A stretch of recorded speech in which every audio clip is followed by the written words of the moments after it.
You are listening to the CMC Podcast. Join us each week for messages designed to equip, inspire, and motivate. And now for today's message from Pastor Tim Brooks. I want to welcome all those that are joining us on our different media avenues. We're glad to have you joining us here today. And we want to say Happy New Year. Happy New Year. Tell somebody Happy New Year 2021. How many are happy about a new year here? How many are happy about a new year? I mean, in all of your life, have you ever looked more forward to a new year? In all of your life, have you ever looked forward to New Year's Eve more? I'm kind of lost for words to say that this was quite a year. That's an understatement. We can't even really get our mind wrapped around all that happened in 2020. Just a thought. It's kind of a random thought. But anytime during this last year, did any of you wonder if all this was happening because you didn't forward that email to 10 other people like they told you to? For the most part, 2020, we lost our minds. Facts didn't mean anything. We lost a sense of reality. What's real? What are the facts? What is the reality about this situation? And I don't even know how to say this. We begin to create our own numbers. I'm rubbing my head. How do you create your own numbers? I'm in the cow business, and there are a number of cows that I have. Now, regardless of my agenda to get rich in the cow business, my agenda does not change the numbers of cows that I own that's out there in that pasture. Let's say I have 50 out there in the pasture. I can't twist those numbers and add all of the trees that are in the pasture with them to the number of cows I have. I can't add the number of trees and the number of rocks and the number of cows, and tell everybody I have 5,000 cows. We create our own numbers. The virus case, how many? We're creating our own numbers.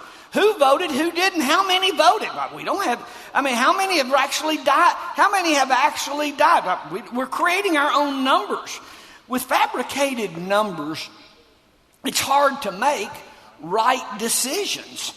And in the midst of this, we lost the understanding of what is essential. And we heard that word over and over and over this last year.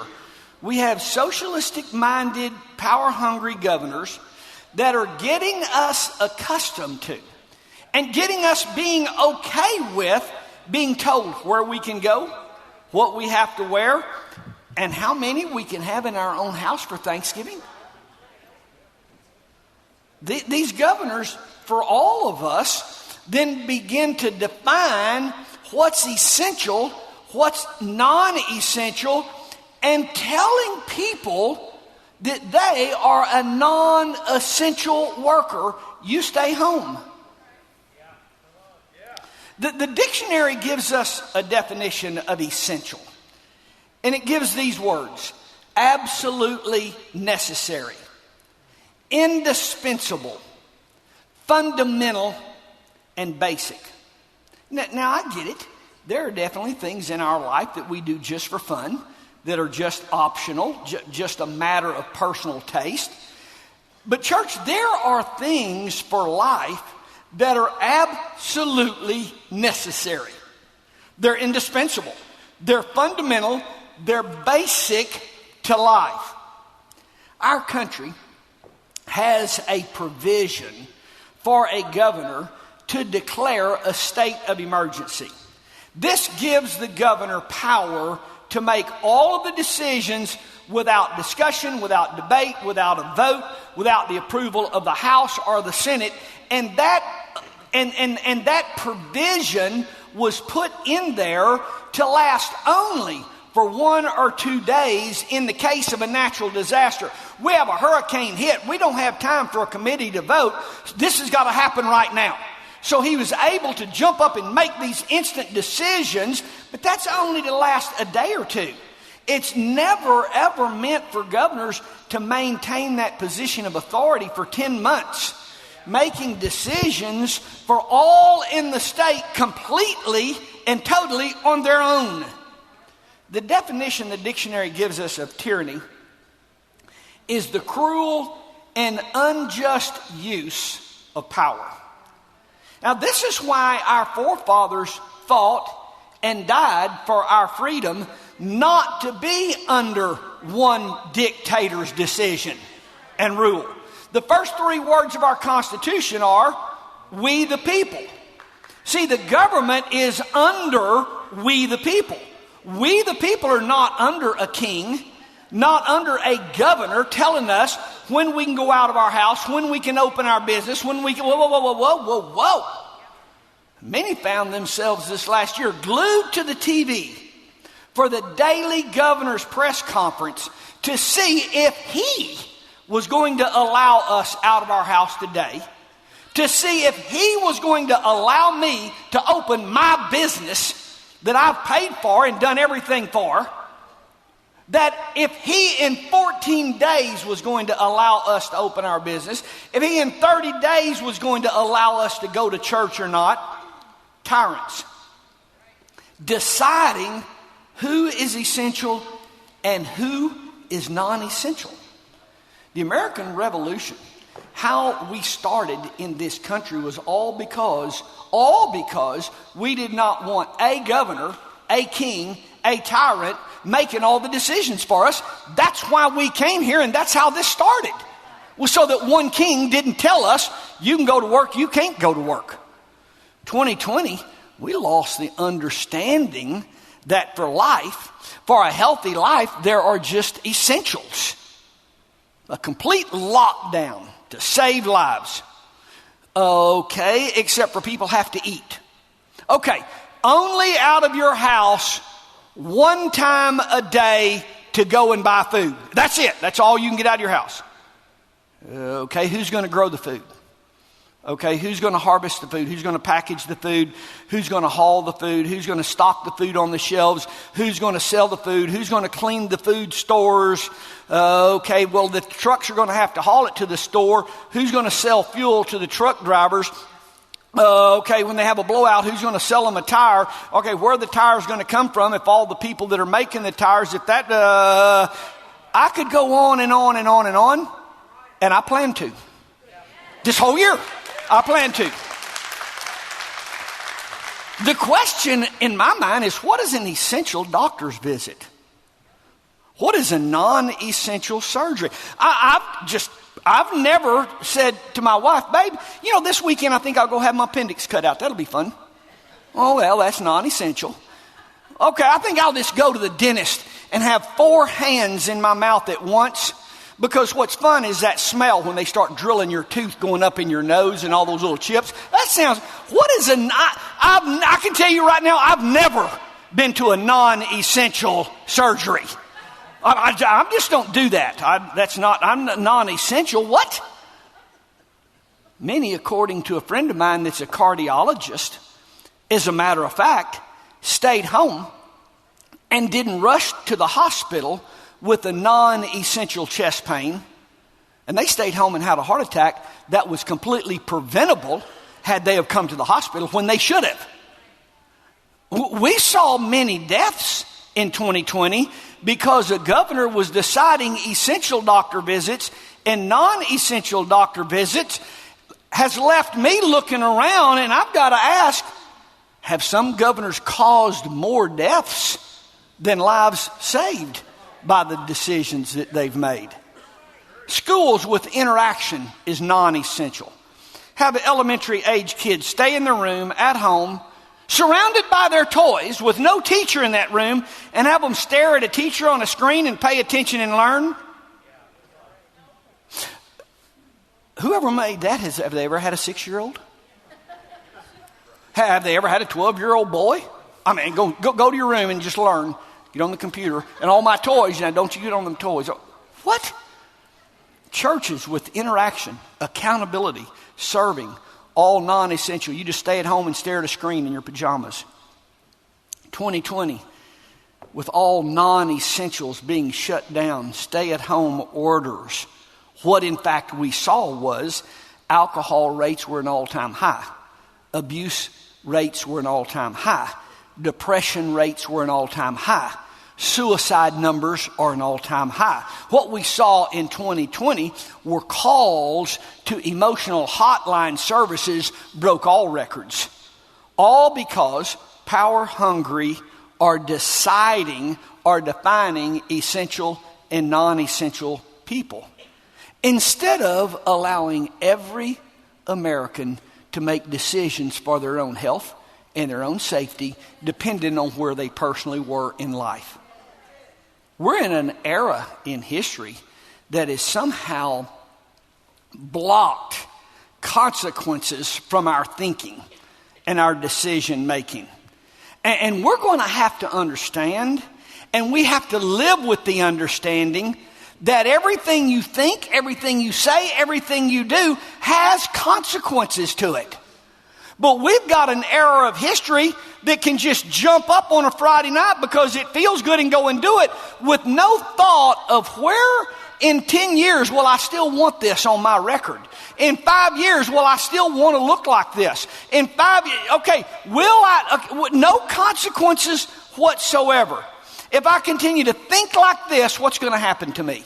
If I continue to do this, what will be the end result? If I continue to go this way, where is this going to take me in a few years? See, everything has consequences. In the mid-1900s, a theory of evolution swept our nation and took off. And we watched in a short amount of time, it is believed to be turned to, here's the way it is. Here is the truth and the facts taught in the classroom.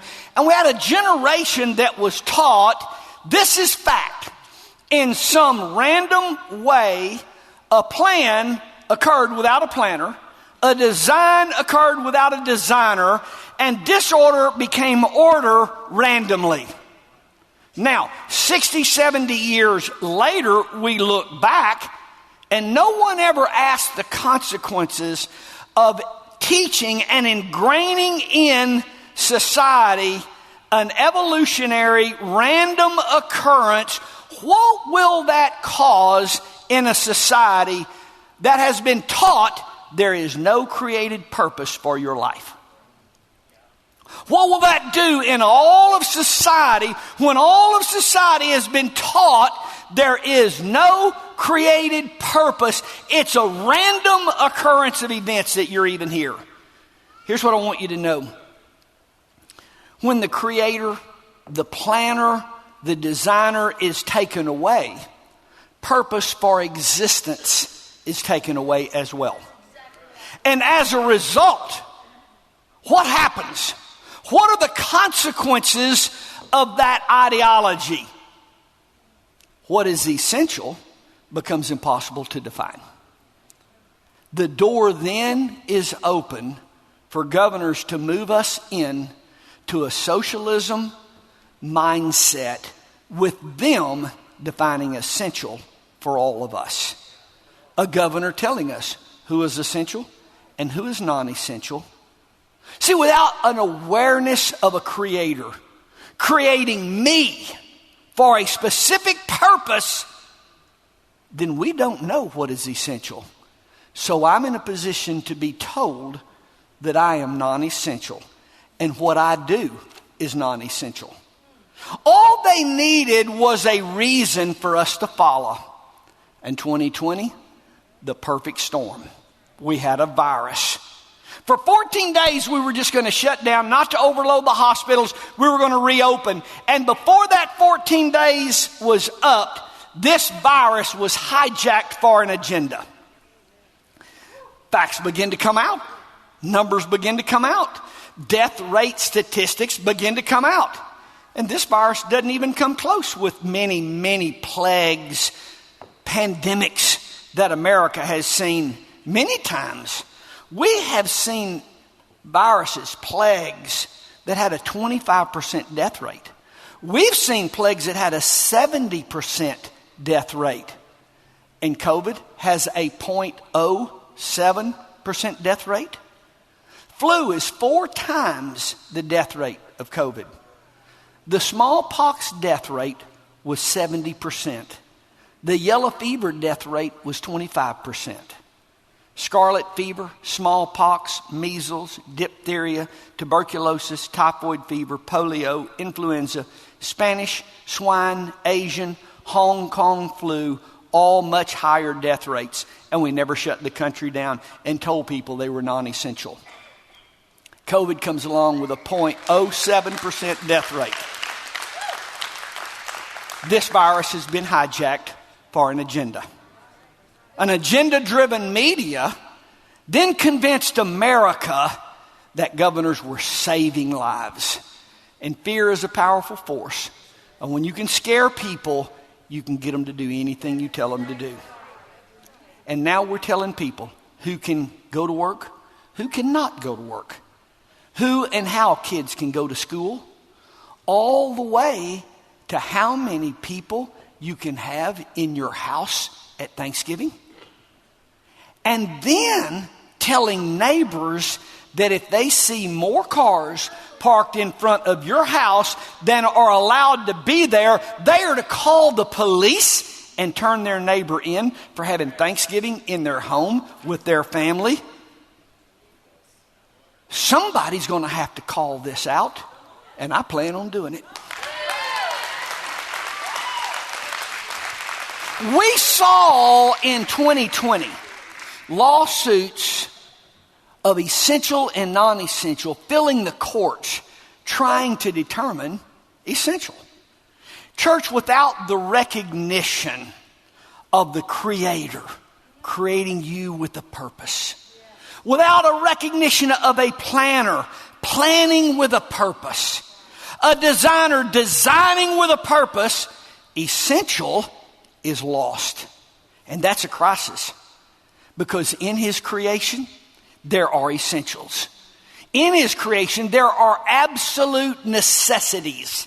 In His creation, there are some indispensables for life, regardless of your personal taste and how you personally feel.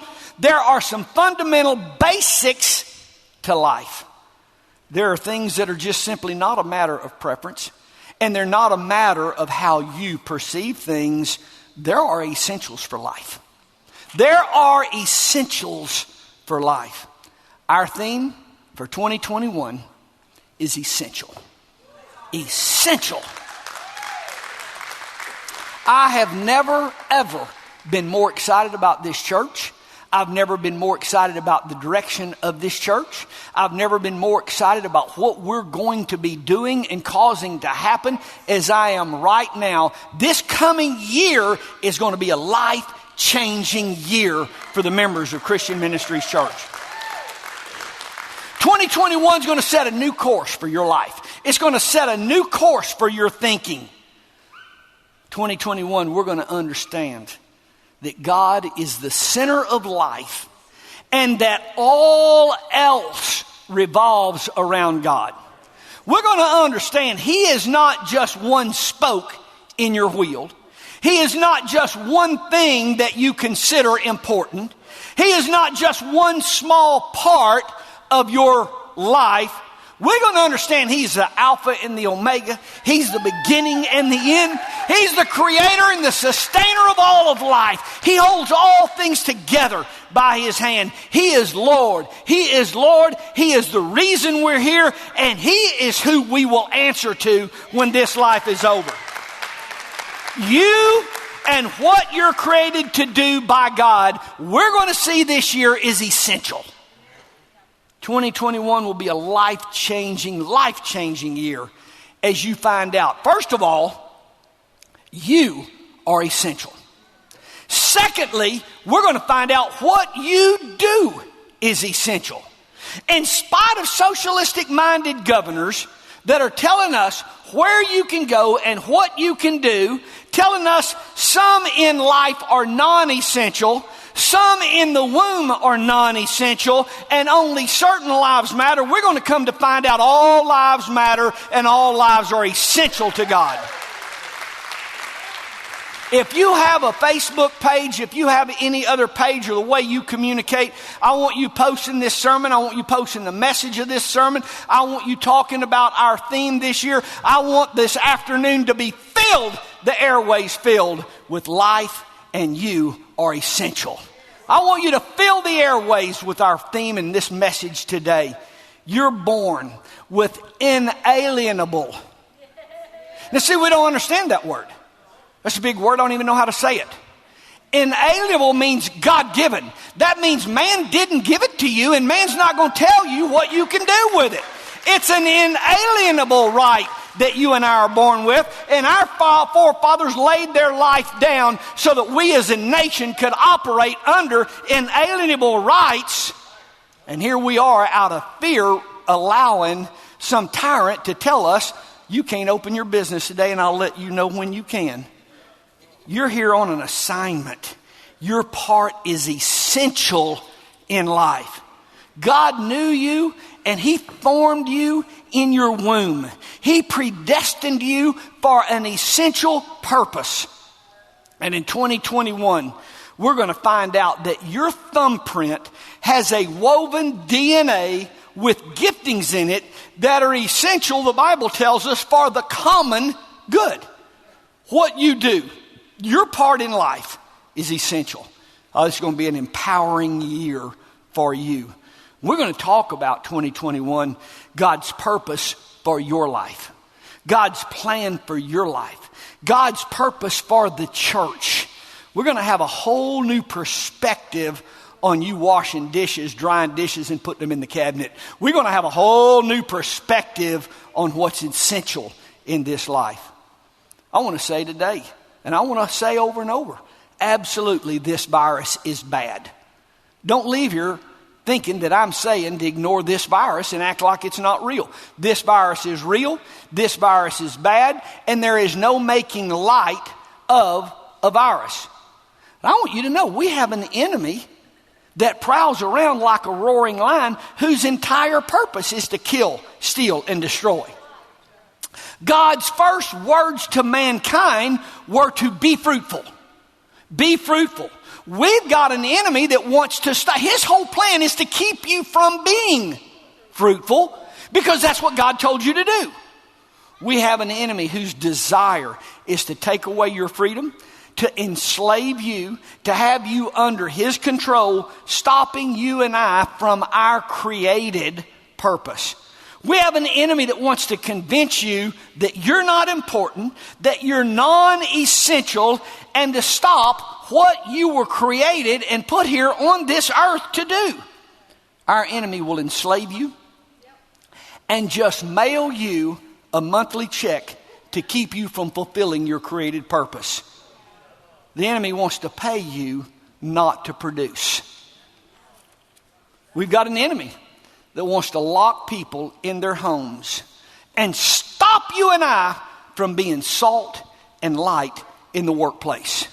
Wants to stop you from being a city set on a hill, a light that's not under a bushel for all the world to see in your classrooms at school.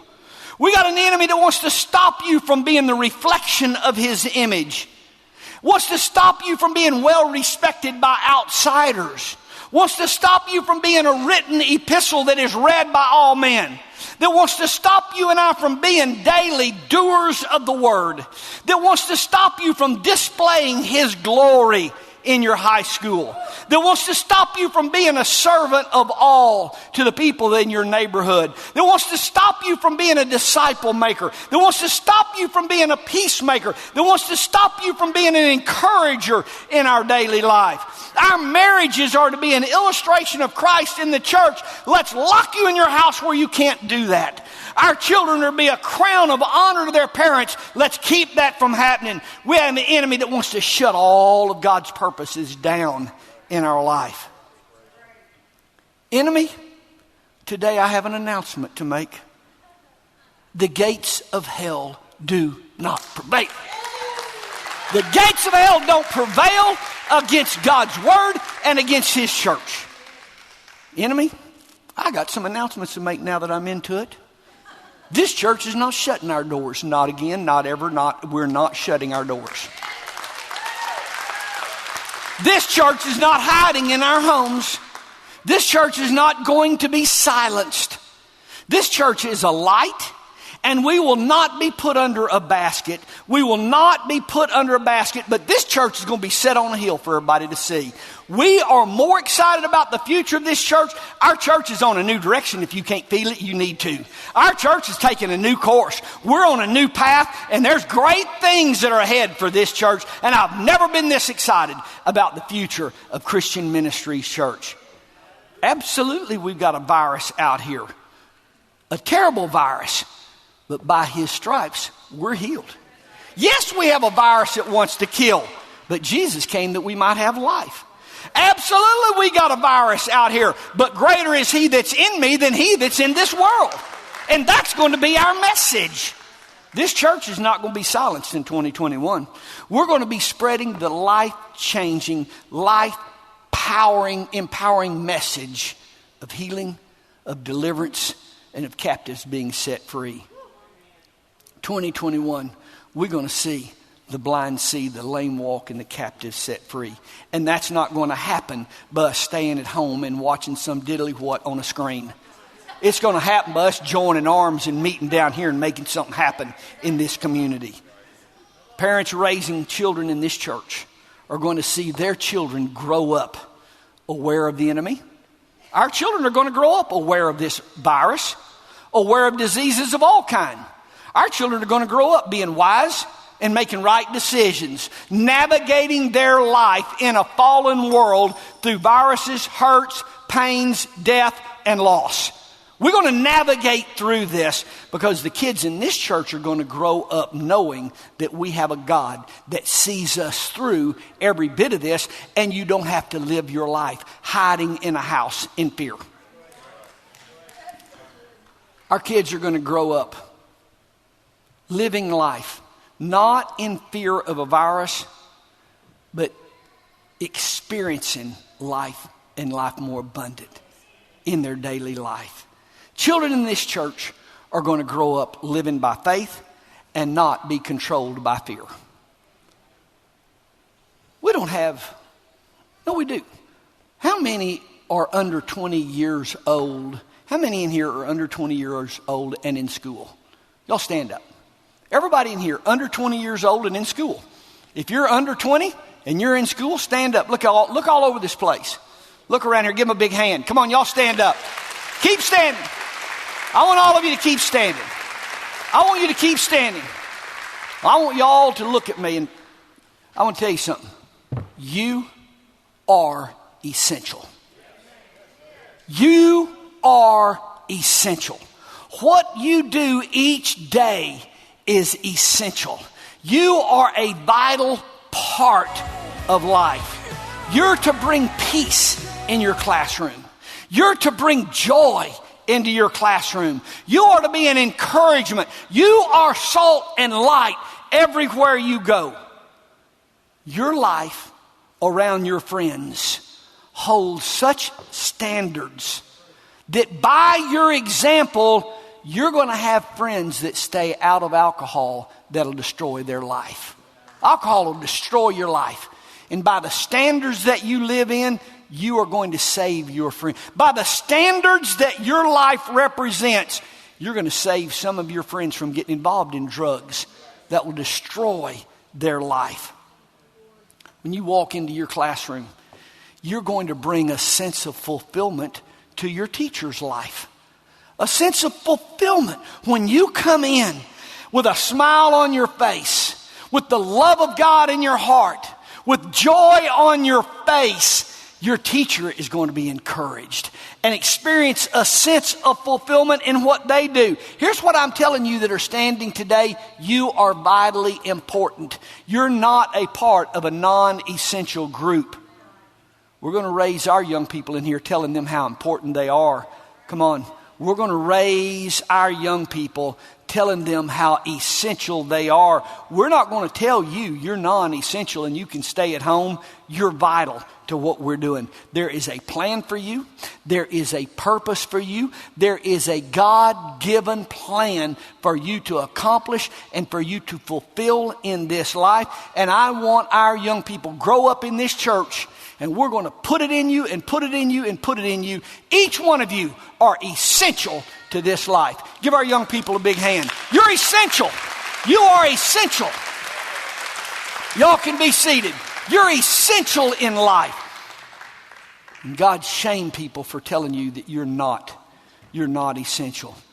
Enemy, while I'm into it, this church is alive. And this church is aware of your schemes. We see what you're trying to do. We see what you're trying to put on our kids. Not doing it here.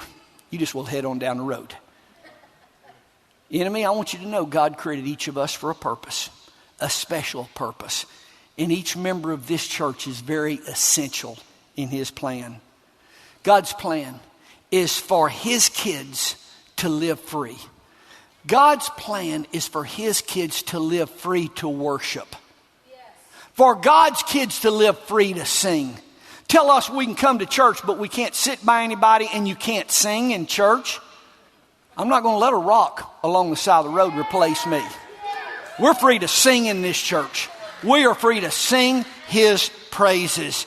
We're free to attend church. We're free to work. We're free to produce. And we are free to bear much fruit in life. Jesus came that we might have life and have it more abundant. And that's exactly what the members of this church are going to experience daily in their life. 2021 is going to be a fulfilling year for the members of this church as we come to understand what is essential in our life. 2021, we're going to see the church is essential. Marriage to one man and one woman, that's essential. That's essential. No life is produced any other way. That's essential to life. Biblical standard of morality is essential. Life does not operate without it. Regardless of how you personally feel about an issue, our society, our cities, our nation does not function without. We're going to burn it all down and kill each other if we don't come to understand a biblical morality for life is essential to life.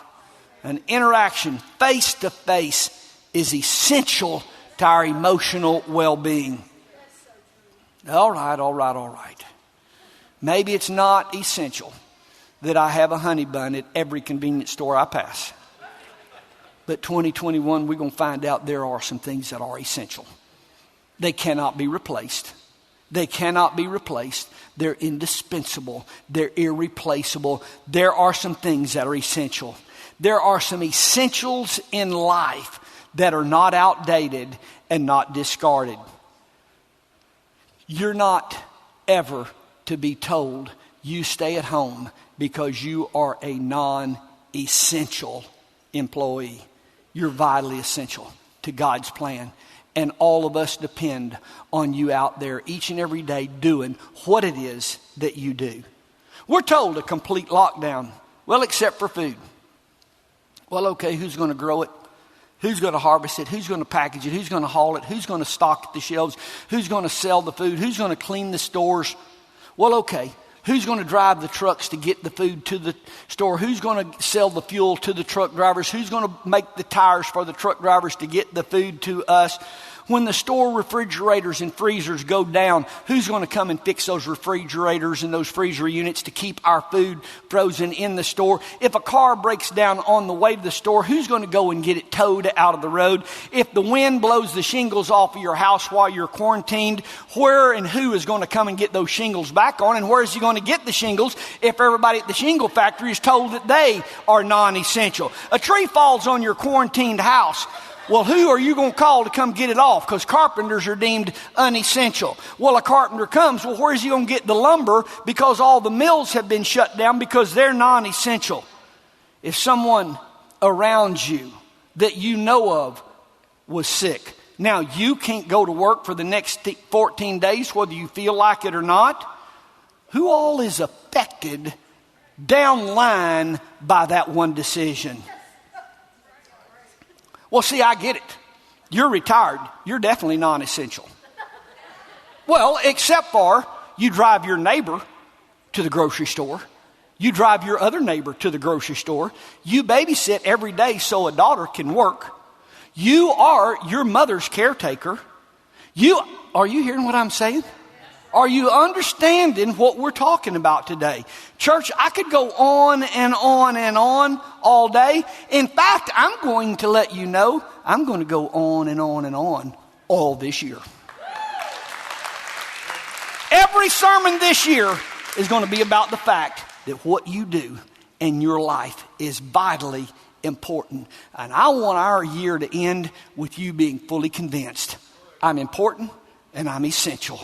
Don't you ever let any socialistic-minded governor tell you what you do is not important and not essential. I can today with all certainty tell you that barbershops are non-essential. And sitting in my governor's office, I can make that decision for everybody because barbershops are completely non-essential. And in my governor's office, I can sit there and make that decision. Let me tell you something else I can say. All fans in the ball games, that's non-essential. We don't need any fans in ball games. That's non-essential. Well, barbershops are not essential for people who are blessed like me. But they are to other people. You know, fans in a ball game, that is non-essential. Except for the people selling hot dogs at that stadium that feed their family by the hot dogs that they sell in that stadium. Oh, it's not essential for you, Governor, but for the people feeding their family by parking cars at that stadium. Well, I get it. It's non-essential for you, Mr. Governor, but for the people feeding their family by cleaning the bathrooms at that stadium. I got it. It's non-essential for you, but for the electrician who feeds their family by powering that station, that auditorium, that arena, that stadium, and making sure that all the power in it, well, I get it. It's not essential to you. But for the employee that feeds their family by working on the 20,000 plus seats in that arena and keeping all of those hinges working, I get it, it's not important to you. That's non-essential to you. But to the vendors who sell t-shirts at those ball games and support their family by their t-shirt, come on, are you understanding what we're talking about today? Your life is essential. What you do is essential to other people. Other people depend on what you do. They depend on you doing what you do. My truck engine has mind-boggling number of parts in it. So just quarantine the carburetor.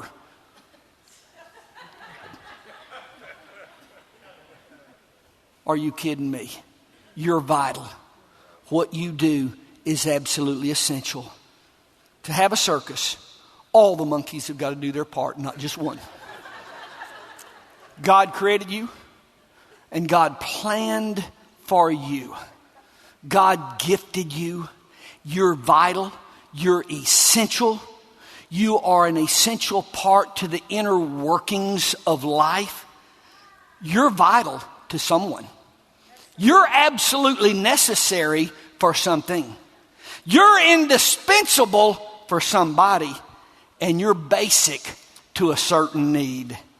2021, I got some news.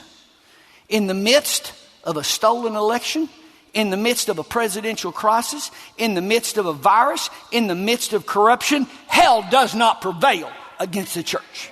It does not prevail against the church. God has a plan. God is still on the throne. He is King of Kings. He is Lord of Lords. And He created you essential. And He has an essential plan. He has an essential purpose. Church, you're going to know at the end of this year, you are essential to life. Y'all stand with me.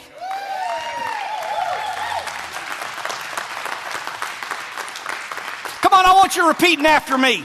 Devil, I need to let you know something. When my God created purpose for life is over, I've accepted Jesus as Lord.